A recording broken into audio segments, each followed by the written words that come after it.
Hi, I'm Sarah. Life took an unexpected turn that changed everything for me and my daughter, Lily. As a single mom and a school teacher, I lead a simple but fulfilling life in our tight-knit community where everyone knows each other. On a sunny afternoon, I decided to take Lily to the local playground after school. She adores the big blue slide there and could spend hours sliding down, her laughter ringing through the park. While she played, I chatted with other parents, soaking in the warm sun and the easy camaraderie. Suddenly, a woman I'd never seen before approached us with a determined stride. Her gaze was fixed on Lily with an intensity that made me uneasy. As she drew closer, her pace quickened, and her expression became frantic. She stopped in front of us, breathless and distressed.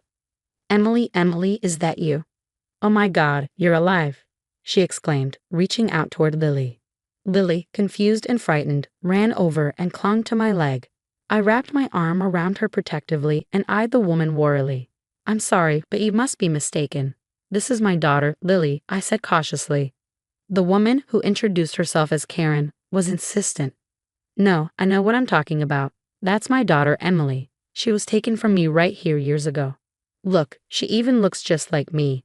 Karen's agitation grew with every word, her voice rising and drawing the attention of everyone in the park. I've been looking for her for years. You have my child, she shouted.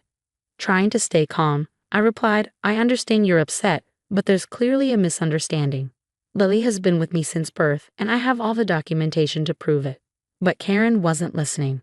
She began pleading with bystanders, please help me. This woman has my child. Her desperation was palpable, and soon someone called the police. As we waited for the police to arrive, I did my best to comfort Lily, who was now crying, frightened by the commotion. It's okay, honey. Mommy's here. Everything will be all right. When the police arrived, they had to physically restrain Karen as she tried to pull Lily from my arms. Please, officer, she's my daughter. You have to believe me. Karen was nearly hysterical, her distress heart-wrenching despite knowing her claims were unfounded. The officer, maintaining a calm demeanor amidst the chaos, said, We need to sort this out at the station. We'll need documentation from both parties. At the station, the cold, sterile environment did little to ease the tension.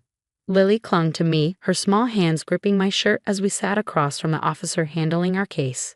I need you to stay calm, ma'am. We're going to resolve this as quickly as we can, he'd assured me, but his words did little to comfort my frayed nerves. How can I stay calm when someone just tried to take my daughter away from me in broad daylight? My voice cracked under the strain. I understand, but for now, we need to ensure the child's safety while we verify both your and the other party's claims, the officer explained. He began typing into his computer before looking up. I see here that Karen has made similar claims before. It seems there's a history of mental instability. Though this information didn't fully ease my anxiety, it was a start. Can I make a few calls? I have friends and family who can vouch for me. Yes, go ahead. We'll need all the proof you can provide, the officer said. I pulled out my phone, my hands trembling, and dialed my sister. Hey, I need you to come to the station. It's urgent. What's going on? Are you both okay? Her voice was filled with worry. Just come, please. Bring the photo albums, the birth certificate, anything you can find. As I made more calls, rallying support, Karen sat in a corner of the room, murmuring to herself. Despite everything, I couldn't help but feel a pang of sympathy for her. The officer called me over. We're going to speak with her again to understand her side. Would you mind staying here with Lily? I nodded, hugging my daughter closer. I overheard fragments of Karen's conversation with another officer. Through the window, I caught a glimpse of the playground slide. Karen's voice, broken by sobs, reached me. Ma'am, we understand this is difficult for you, but we need to deal with the facts. The officer noted, there have been similar incidents reported by you. Can you explain that? Karen's certainty sent shivers down my spine. How could someone be so utterly convinced yet so wrong? As my family and friends began to arrive, each bringing pieces of our shared history, I started to piece together a timeline of Lily's life on the station's conference table. Photos from birthdays, holidays, and everyday moments spread out like a tapestry of our lives. See, this is her third birthday party, and here she is on her first day of school, I pointed out to the officer, who examined each document and photo. We'll need to take statements from everyone, the officer said, motioning for my sister to sit down first. As the hours passed, the stack of evidence grew, each piece reinforcing the truth of Lily's identity and my role as her mother.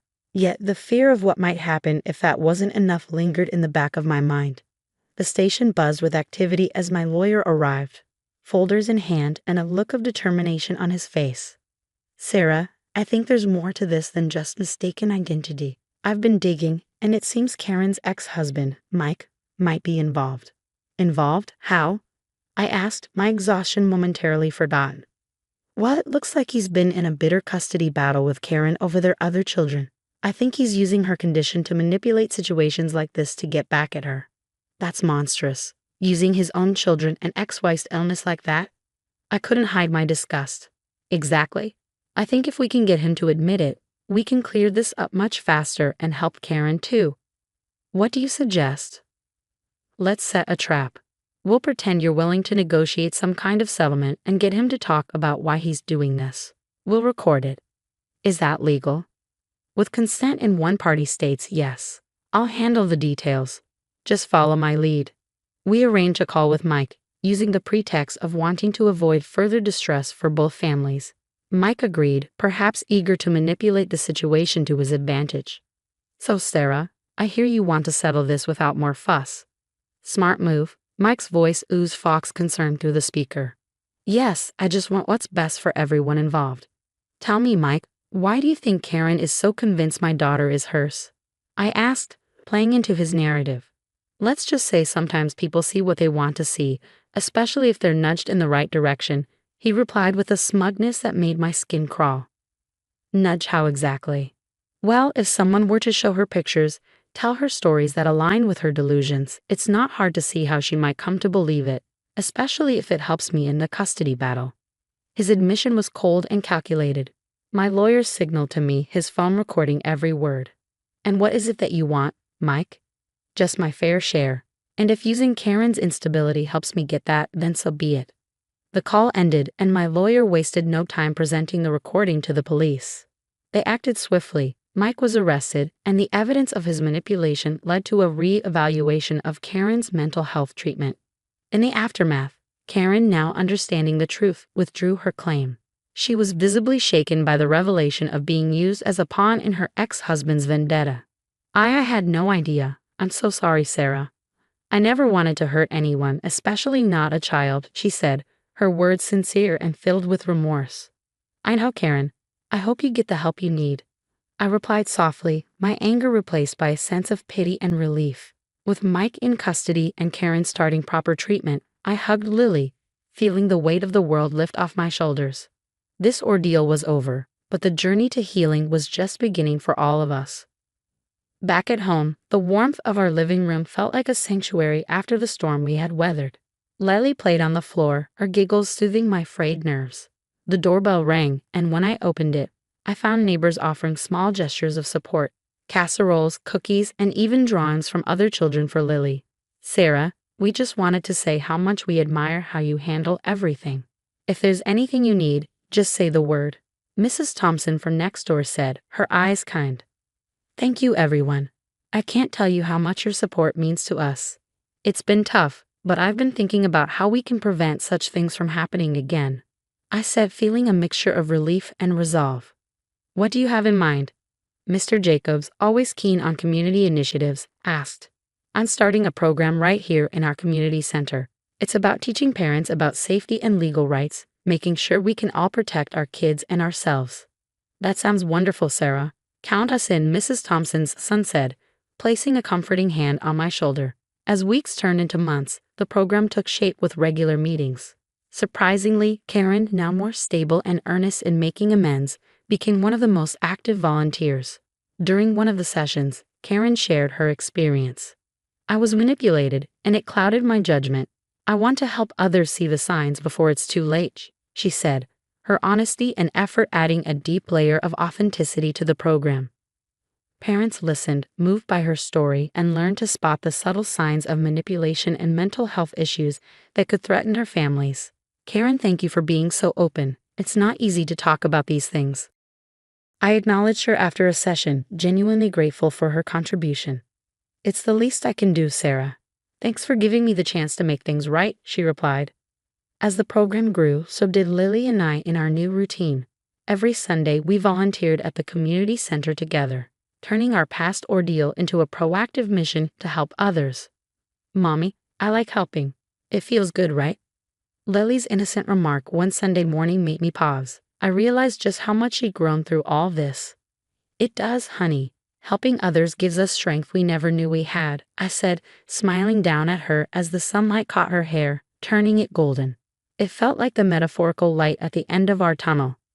We walked hand in hand into the community center, ready to greet another day of making a difference. Our hearts were lighter, and our bonds stronger, a testament to our journey from victims to victors. The story has come to an end, but it leaves us with thought-provoking themes about trust, manipulation, and redemption. How would you handle a situation where someone falsely claims your child as their own? What steps would you take to protect your family while dealing with the accuser, who might be manipulated or suffering from a mental health issue? This scenario isn't just a test of our legal acumen, but also of our empathy and resilience. Share your thoughts and experiences in the comments below. Your insight could be invaluable to someone facing similar challenges. If you found this story compelling, please like this video and consider subscribing for more discussions like this. Your support helps us bring more of these stories to light.